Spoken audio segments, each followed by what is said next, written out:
हमारे देश में अब कोरोना इन्फेक्शन की सेकेंड वेव स्टार्ट हो गई है, क्योंकि हम लोग एक इन्फेक्शन की वेव के बाद 2-3 महीने का वो वक्त आया जिसमें हमने इन्फेक्शन की चेन को ब्रेक कर पाए, चाहे वो इम्यूनिटी से था या इन्फेक्शन कंट्रोल करने से था या मेजर्स लेने से था, जिससे कि इन्फेक्शन का स्प्रेड कंट्रोल में आया था। बट लास्ट 7 to 10 डेज से ये जो नंबर है डेली पॉजिटिव पेशेंट्स का, ये दोबारा से रफ्तार से बढ़ रहा है। आज की डेट में नियरली 50,000 पेशेंट्स पॉजिटिव आ रहे हैं डेली बेसिस पे। डेथ रेट भी बढ़ गया है। इस पे कुछ पुराने कोविड इन्फेक्शंस कंटिन्यू हैं, कुछ म्यूटेटेड स्ट्रेन्स हैं, जो कुछ साउथ अफ्रीका वाले स्ट्रेन्स हैं। तो अभी हम बात करेंगे कि जो ये सेकेंड वेव आया है, क्या इसको कंट्रोल करने का तरीका सेम रहेगा, हमें कुछ डिफरेंट मेजर्स लेने हैं, वैक्सीन इसमें क्या रोल प्ले कर रही है। जो ट्रांसमिशन का तरीका है वो आज भी सेम है, इसीलिए जो भी मेजर्स हम पहले लेते आए, जो कि सोशल डिस्टेंसिंग है, मास्किंग है, हैंड हाइजीन है, जो कि कोई भी वायरल इन्फेक्शन को स्प्रेड करने से रोकती है, हमें उन्हीं सारे प्रिवेंटिव मेजर्स के साथ ही चलना पड़ेगा। बट प्रॉब्लम ये है क्योंकि लोगों ने अभी चीज़ों को कैजुअली लेना शुरू कर दिया है, दे हैव बिकम लीनिएंट। उनको लग रहा है कि जिसको होना था हो गया, या हमें नहीं हो सकता, या क्योंकि हमें एक बार हो गया है इसलिए दोबारा नहीं हो सकता।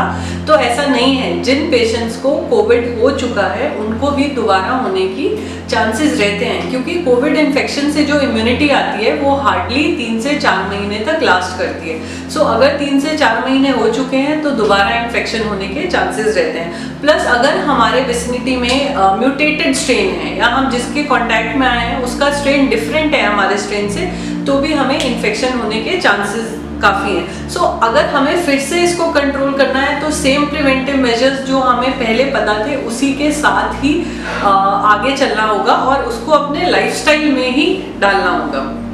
और रही बात वैक्सीन की, सो वैक्सीन में भी हमें समझना है कि जो वैक्सीन की इम्यूनिटी है वो नॉर्मली भी 60 to 70% रहती है, और वैक्सीन की इम्यूनिटी भी सेकेंड शॉट लगने के, जो कि 4 से 6 हफ्ते के बाद लगता है, उसके भी 14 डेज बाद आती है। तो वैक्सीन लगाने के बाद मास्क उतार कर घूमना या इस कॉन्फिडेंस से घूमना कि हमें इन्फेक्शन नहीं हो सकता, ये भी एक गलत धारणा है। तो जो वैक्सीन है वो भी इन्फेक्शन को नहीं रोक सकती है।